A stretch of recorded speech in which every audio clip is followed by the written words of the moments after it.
ومن سلك طريقا يلتمس فيه علما.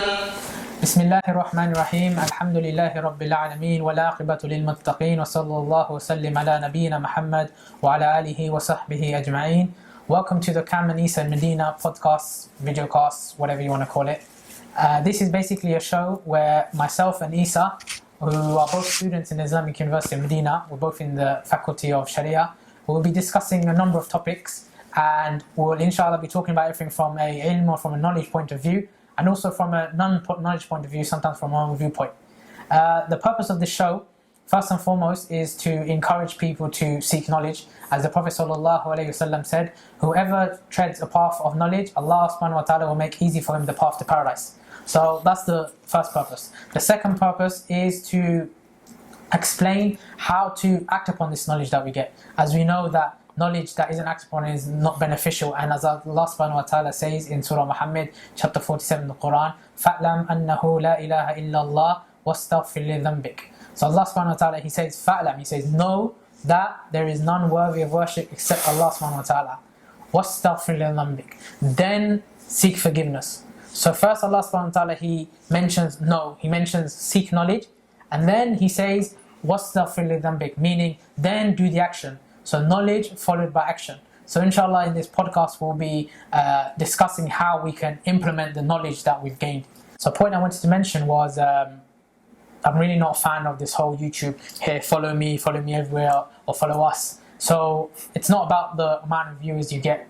Really we're doing this, we hope inshallah may Allah accept it from us for the sake of Allah subhanahu wa ta'ala, first and foremost to please Him, and then we hope the viewers can benefit. So if you do benefit, feel free to follow. If you don't want to, then doesn't really bother us. What we plan to do inshallah, every month or every podcast, we'll have a issue or a specific topic that we want to debate. Then we will alternate between book reviews, Q&As, and a chill zone. So we'll alternate every month between those three parts. And then also what we'll have every single podcast is a masala of the month. Masala is an issue or a topic of knowledge that me and Isa have studied and that we'll discuss. Also something else that we'll add on that I actually just thought of now, subhanAllah, is that what we'll do is any benefits that we've learned from one month to another, that we can discuss any fawaid, fawaid section. So any benefit that we have learned from the scholars, inshallah we'll pass that on to yourselves. We ask Allah subhanahu wa ta'ala to grant us ikhlas and to grant us tawfiq, and without further ado we'll begin the first part of the show inshallah. We're going to introduce ourselves first. Okay, yeah. So I guess we'll start with you, Kam. Why don't you introduce yourself? Yeah. Tell us your name, where you're from, and all these things. My name's Abu Muslim Kamran, and here, alhamdulillah, now I'm studying in the Islamic University. For how long now? Now I've been here for 4.5 years. Have we been here 4.5 years? Huh? Are you asking me? I forgot, bro. It's been about 4.5 years. About 4.5 years, yeah, okay. About 4.5 years. I've been in Madeenah, alhamdulillah. That's so awesome, now I'm in Mustawa Khamis, which is level 5 of the Faculty of Sharia. So tell us what motivated you to seek knowledge. Like what's that thing that made you know, the moment where you knew, khalas, this is what I want to do? So I don't know if there was one point, but basically I remember I came to Umrah when I was about 16. Okay. And then that was like my change in life. That was where I thought, you know what, I really need to start being serious about my religion. So after I came Umrah, then my older brother, he went to Egypt to study. And basically, I'd say he kind of inspired me to go study in Egypt too. So then I went to Egypt, and once I was in Egypt, I was there to learn Arabic Quran. Once I went to Egypt, I knew from then on, you know what, I want to do this full time. MashaAllah. This is what I want to study, inshallah. That's nice, mashallah. So now you're studying in Madeenah? Alhamdulillah, yeah. So, we all love the ulama, of course. Yeah. But, there's something in our, like, just personally that you feel that's, like, extra. Yeah. You might feel an extra love for a certain scholar, or you might, like, lean towards a scholar more than others. And this is just, like, natural. So, what are your favorite scholars, like, from the past, for example? From the past, favorite scholars or scholar? I don't know, like, if you can name one scholar, because I can't name one scholar from the past. That's true. It would be difficult to pick one. But go ahead. If you have one that you specifically lean towards, who would it be?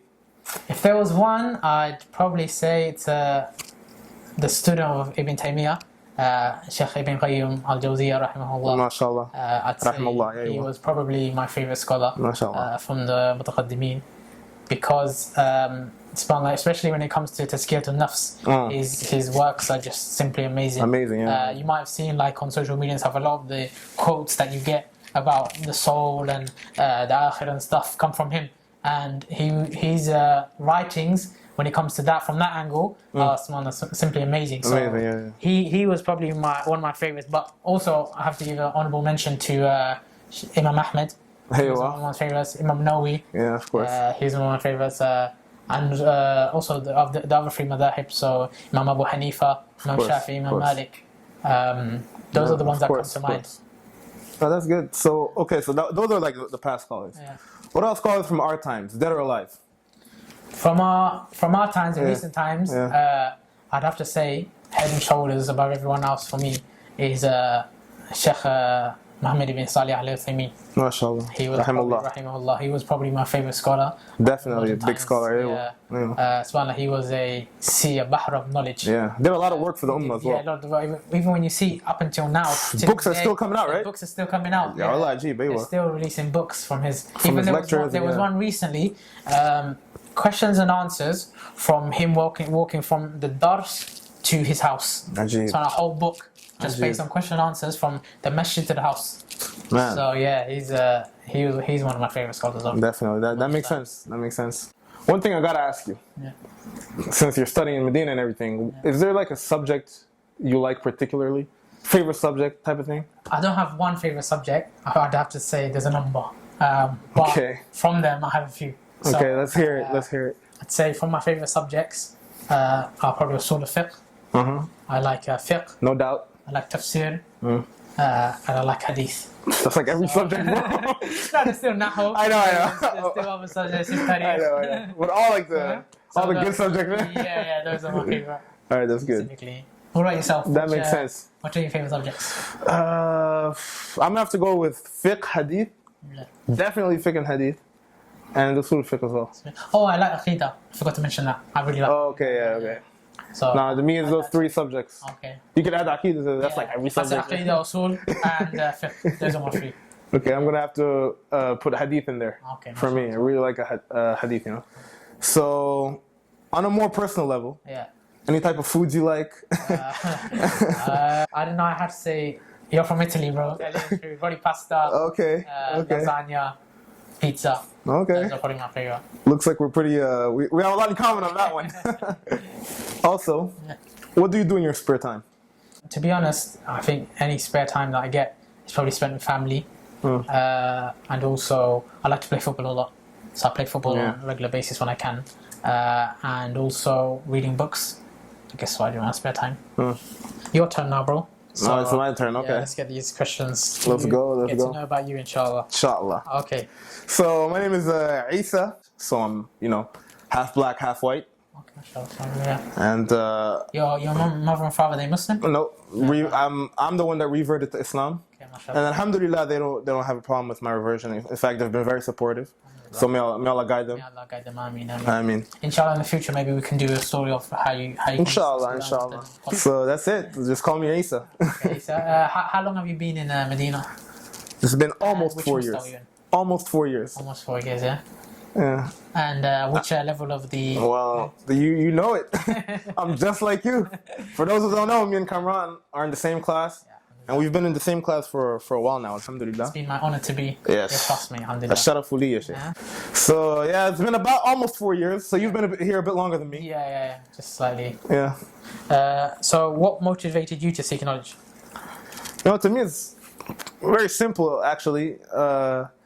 Since I, reverted or came to Islam, the first thing you're motivated to do is to learn. Yeah.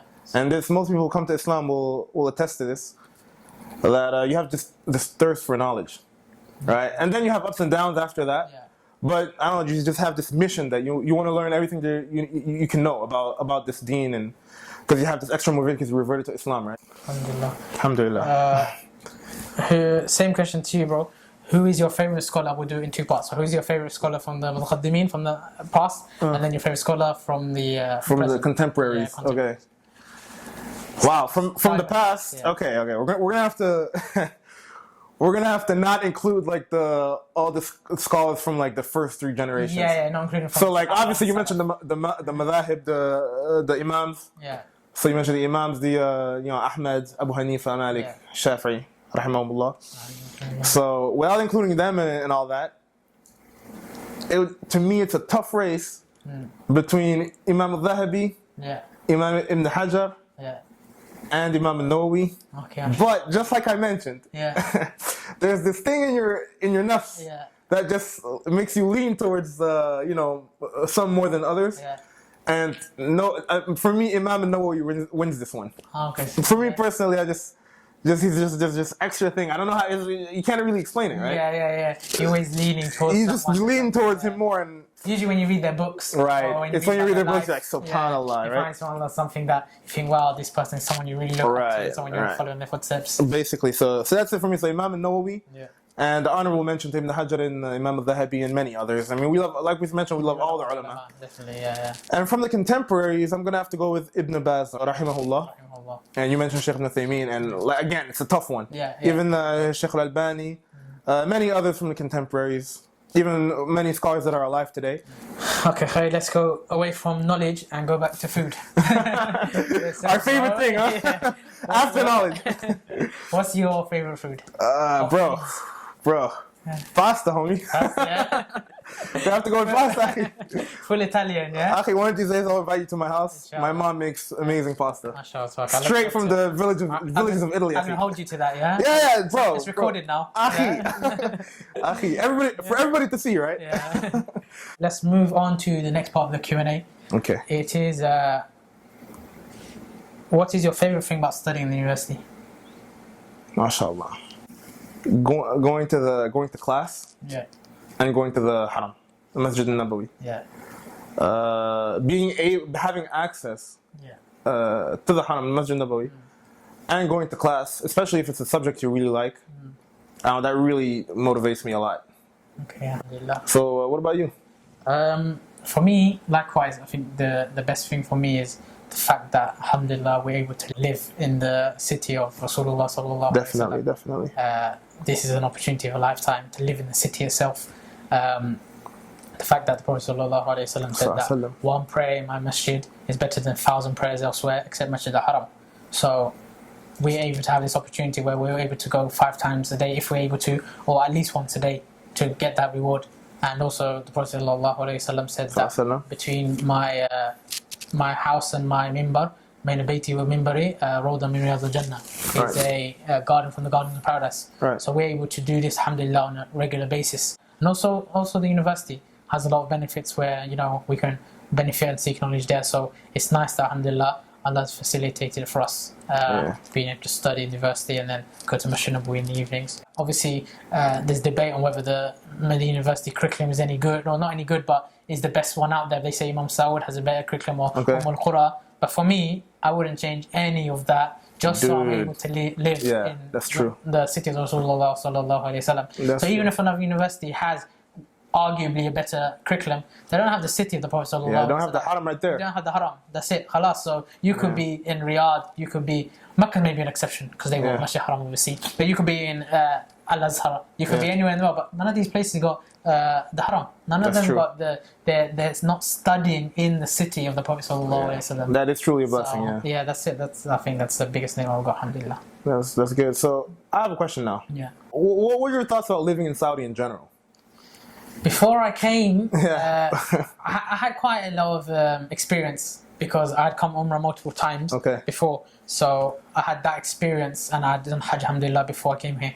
So I had the experience, but coming for Umrah, Hajj is a complete difference between living here and coming for Hajj and Umrah. Definitely. When you're actually here, you have to experience the systems, you have to go through the nidam, through their protocols and everything. So it's completely different. When I came here, I thought, this was like dreamland. You know what? Everybody, that's what everybody thinks. Exactly, I'm not saying it's not dreamland. It is dreamland, but people and this happens to everybody. When people come here to live, they think all their problems just go away. Yeah, no, that's not. If you're in Medina, Yeah, it's like paradise. Which in a way is true. It is kind of paradise. To me, it's the best city on the earth that you No can doubt. live in. But your problems are still there. Yeah. At the end of the day, it's still dunya. Yeah. And dunya is not going to be perfect, regardless of where Right, you are. exactly. So you still have the issues. There's obviously difficulties, like for example the heat. Bro, I've been Definitely. 4.5 years. I'm still not used to the. That's a tough one. Yeah, so that's very Good thing they got a thing called AC. Exactly. Yeah. AC is darura everywhere, bro. Yeah. Leave my house, AC. Cars got AC. University got AC. Class, Haram yeah. got AC. AC. Halas, that's how it is. So heat, I find very difficult to this day. I'd agree with that as well. For me, it'd be heat.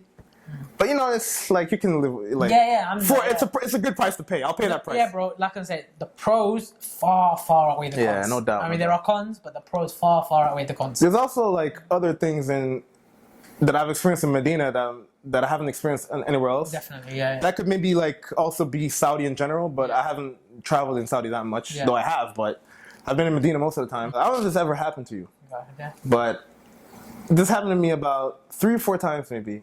So in the 4 years that I've been here, people randomly give you charity.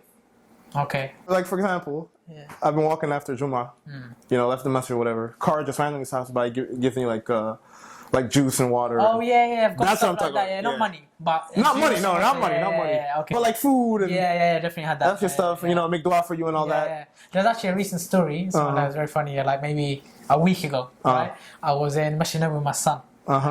And a little kid, he looked about 10 years old, right? Okay. He was selling these little perfumes, right? Okay. So he tried to sell me some.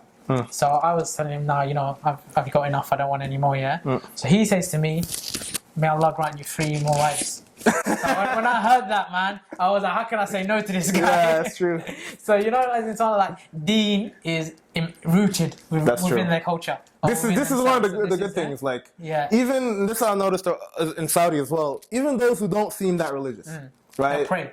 Not only will they pray, but their aqidah is sound. That's a good thing because that's not always the case everywhere else. Yeah. Definitely. Whereas everywhere else, if people that are not too practicing might also have aqidah issues, unfortunately. Unfortunately, yeah. So that's another one of the pros of living in Medina. And, something else I noticed as well on that point is the masajid, alhamdulillah, from what I've noticed. Not just in Medina, I've been in other cities. There's no bid'ah. Yeah. From what's apparent. Yeah, there's no bid'ah. True. Bro, in London, when you go there, you got Brelvis, you've got this, you've got all these groups, and you just see open bid'ah. But when in Saudi, alhamdulillah, like from what that's I've not seen, a worry. That's not a worry. From what I've seen, there's at least 3 from bid'ah in the masajid. That's good. And they're very, let's say, particular about that. You know what? That's true. You know what I got to mention as well? Yeah. Nothing to do with bid'ah though. Masajid here have free water. That's pretty cool. That's cool. Yeah, most masajid give it out. And usually, not only do they have free water, a lot of them have free dates as well. And it made me think, like, obviously this might not be the case everywhere, but maybe in a lot of places in Medina or in Saudi, it'd be very hard to like starve. Yeah. And that's also a good thing. Yeah, definitely. You know what I'm saying? Yeah. I mean, you obviously. They've even got them things, if you've seen, like in the neighborhoods. Yeah. They've got a place where you give your extra bread. Oh yeah. So right. The Saudis love bread, right? Right. With every single meal they give you bread. Right. So a lot of times it's extra bread. So they've got these little boxes in the neighborhoods. You put your extra bread, and Allah Alam what happens to them. But I'm guessing they give it to the poor, or at least they'll feed the animals of it. Like I've seen someone. You know what a lot of people do actually in the neighborhoods, right? They have the dustbin. Yeah. The garbage truck guy. Right. And it's the big garbage thing. On the hook, on the end of it, they'll hang off spare food for cats to eat. MashaAllah. So this is something even very for nice. the cats. Even for mashallah. the cats, yeah. That's good. So alhamdulillah. And it's interesting, like Saudi being a desert, Medina being a desert. Yeah. But water, people are very charitable with water here. Free water in the masajid, free pipes outside for everybody to use. You can't forget Masjid Nabawi, Zamzam, infinite Zamzam. You know what I'm saying? Yeah, infinite stream. And this is the desert, akhi, technically. Exactly. Yeah. So I do find that kind of interesting, but inshallah we'll move on. That was interesting. Book review. Your favorite place, yeah? Okay, inshallah. So basically, every few episodes, what we plan to do is a book review. And myself will review one book, and Issa will review one book. Now, the reason book reviews are exciting or important is you find, in terms of books, when it comes to Islamic knowledge, the type of book, even if it's the exact same subject, or even within the same book itself, they have different copies. Okay, صح. so what student knowledge he needs to look out for is the book which sometimes has the best tahqiq, so which has the muhaqqiq is the person who's checked the original manuscript and has made sure it's the closest to original, or the book with the best ta'liq, so the sheikh, he's got the original book and he's put his own comments, commentary, on hashia, he's put his own little footnotes, or the book with the best takhrij. So for example, you find a book and you want to see the hadith where it's been where else can you find it? Where else can you find it? Who's authenticated it? Who's made it weak, etc., etc. And then so that's just from the book with the original matan, the original text. Then on top of that, you have the sharh of a book. So most common books, or most well-known books, they have the matan, and then they have the sharh. The sharh is the explanation. So you need to find which sheikh has done the best explanation of that book. So sometimes you find that someone at the time of the author, when he wrote the book, he brought a sharh like shortly after. But as time went on, people have added to that sharh, added. Even the same book with the same sharh, you got the different prints. So you got a print that might have come out 20 years ago, but then another better print has come later, especially the yellow pages. Like, student knowledge knows about the yellow pages. And the colors. And the colors, yeah. So the old prints, they're white with unclear text, and the new ones have yellow pages, they've got red headings, different color headings. So even things like that. Make it easier, yeah, make it easier. So that's why we do this book review, and inshallah you can benefit from it. So we'll start with Shaykh Eissa. Hold on. Before we start, do people need to know, Akhi? Yeah. What's your favorite? Do you have any favorite books in general? Favorite books? It's a tough question. That's harder than the tougher than the scholars. Yeah. Okay. That's harder than the scholars one. Favorite books? You go first. I need to think about it. You know what's interesting? Yeah. We're gonna talk about them right now, actually. Okay. So my favorite book. I mean, I can't say one. Yeah. Obviously the Quran. And the books of obviously that's a no-brainer. Like we're not gonna have to mention that one because that's supposed to be everybody's favorite books. Kalamullah, right? Yeah. But apart from all that, and then the books of Sunnah. Yeah, books of Sunnah as well as mentioned. The Kalam al-Nabi sallallahu alaihi wasallam. But apart from that, I would have to go with Bidayatul-Mujtahid, which we're gonna talk about right now. Yeah. Al-Minhaj by Imam An-Nawawi as well. Yeah. Definitely up there. Al-Mughni. Okay, yeah, that was one. By Ibn Qudama. Yeah. Definitely gotta mention that. Fath al-Bari by Ibn Hajar. Yeah. Ooh, I gotta mention this. Siyar A'lam al-Nubala. Siyar A'lam al-Nubala. So we basically like the same books, bro. Yeah. Yeah. We'll be reading in the same books. Yeah. So let's start with this Bidayat al-Mujtahid. I got these 3 different prints. Okay? So this is the first print that I'd like to mention. And this is Dar ibn Jawzi with the tahqiq of Sheikh Zahim, who's a well-known scholar here in Medina. And what's interesting about this book is that like this version specifically, the footnotes are actually more than the text itself. The footnotes in and of itself is a book. Okay. And that's very good for a book like Bidayatul-Mujtahid. So for those who don't know, Bidayatul-Mujtahid is a book written by Ibn Rushd, a scholar from the past, a Maliki scholar, who basically wrote a mudhakkira for his students, right? Containing the aqwal, the sayings of all the madhahib, right? And he adds to that sometimes kalam of salaf, kalam of sahaba as well, but basically it's comparative fiqh, right? So comparative fiqh, because this is a mudhakkira and it's technically very short, and by the way, this is only 1 volume on tahara, and only 2 volumes exist so far, right? Yeah, Tahara and Salah, which is so this is the 1 volume, this is Mustawa Awwal of Kulliyat al-Sharia, or of the past Muqarrar anyway. Yeah. We'll talk about that one day. Then there's Mustawa 2, which is on Salah. So this is the first version. So like I was saying, Bidayat al-Mujtahid, it needs a lot of commentary for various reasons. For example, Ibn Rushd might have made a mistake in his nasab, in attributing a certain qawl to a scholar, though it doesn't happen that often. Sometimes he won't mention all of the hadith. For example, he will mention the qawl of, I don't know, for example, Ahmed or Malik.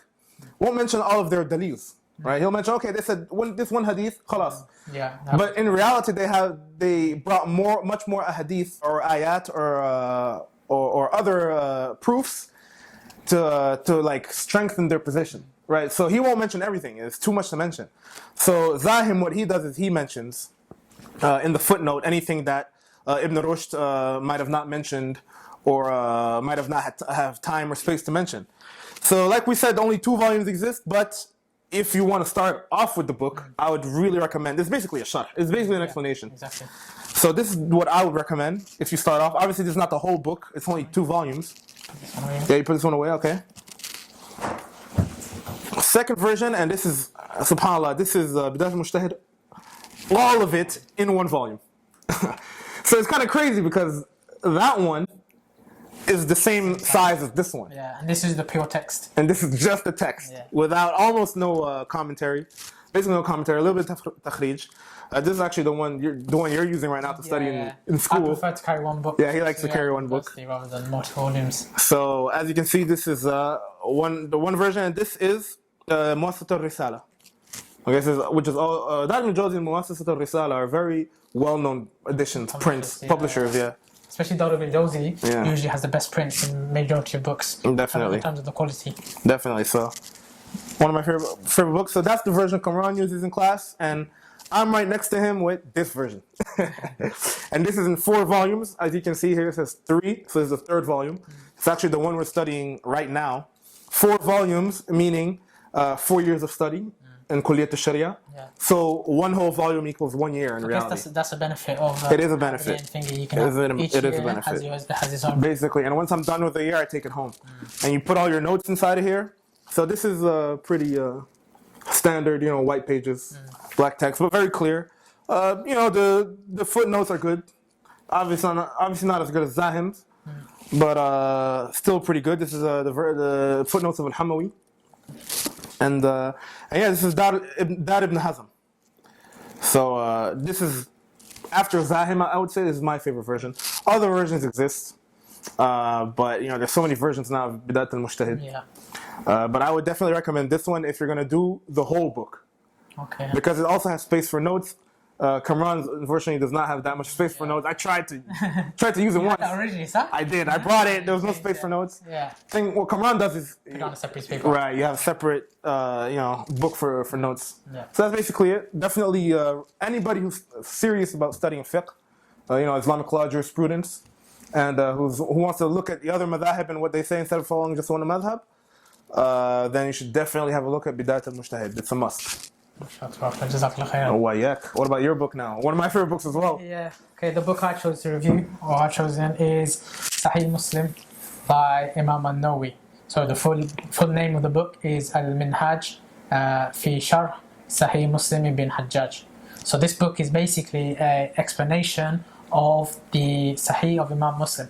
And what I love about this one is how Imam Nawawi rahimahullah, he goes into all the different opinions amongst the scholars. He brings fawaid, and this particular print is by which is one of the ones that are recommended, which is the best print. And there's also Dar Siddiq, sir. Yeah, Dar Siddiq. Okay, so that's another print. Reason I like this one also has takhrij, and also it's got on the hashia, on the notes, it says where you can find any reference that they have. It's all referenced back with the book, and also very clear as well. Very clear. Like you have at the top, you have the matan, the text, and at the bottom you have the sharh. Yeah. I've seen some versions you can't tell the matan from the sharh, the text from the explanation. Yeah. Which is very confusing in the beginning too. Exactly. Especially if you're a beginner. Yeah. It's got the heading, so it's got the bab at the top. Then it's got the hadith itself with the hadith number. Then it has a line, if you can see. And from there, it's got the Sharh of Imam Nawawi. Something I need to mention as well, it has 3 different numbers. Okay, yeah. Because there's 3 different number systems for Sahih Muslim, which we might talk about one day. We'll talk about maybe inshallah when we cover Sahih Muslim in detail. What's amazing as a side point is about Imam Nawawi, rahimahullah, the books that he has. So if you think Sahih Muslim, he's got this Sharh of Sahih Muslim, and he's also got so many other books. It's one of the 2 amongst them I'm sure everyone in the Ummah has heard of, and it's in almost every single masjid that there is. And house, to be honest. Every single house and every single masjid. Riyadus Salihin and the 40 Hadith of Imam Nawawi. Inshallah. So these 2 books, and he's got Sahih Muslim, and he's got a number of other books. And Imam Nawawi rahimahullah, he died at a very young age. And what's amazing is the amount of books he was able to write even though he passed away at a young age. So some of the scholars, they mentioned that if you were to work out the amount of pages and books he's written based on his life, he would have had to write a number of pages from the day he was born until his death. Insane. And as we know, obviously he didn't write when he was born. So the only way it's basically mustahil. So basically he did not sleep. yeah. He didn't sleep. And on top of that, we know that Imam Nawawi, he used to attend a number of durus per day. Yeah. He used to teach. He used to write. So the way the scholars explain, they say that he just barakah. Yeah, look at the way Allah accepted his works. Yeah, basically, because the Ummah accepted his works. Exactly. Yeah. And also something else to mention, not many people notice maybe, is that not only does he has this Sharh of Imam Muslim Sahih, he also started a Sharh of Sunan Abi Dawood. Okay, yeah, and that was. And he wasn't able to finish it. Unfortunately, he only did Tahara, so it exists now. Yeah. But it's only Tahara. But if he had finished that, it was just wow. Yeah. So that wraps up basically show one, inshallah. Our social media, which will be included here, and with the hashtag Kam Eissa Madeenah. You might not want it mentioned on the show, so if you want it mentioned, so put the hashtag. Okay, so that wraps up our first podcast. We ask Allah subhanahu wa ta'ala to accept it from us, and we hope you have benefited. And inshallah ta'ala, we'll see you on the next podcast. Inshallah. Barakallahu feekum. Assalamu alaikum wa rahmatullahi wa barakatuh.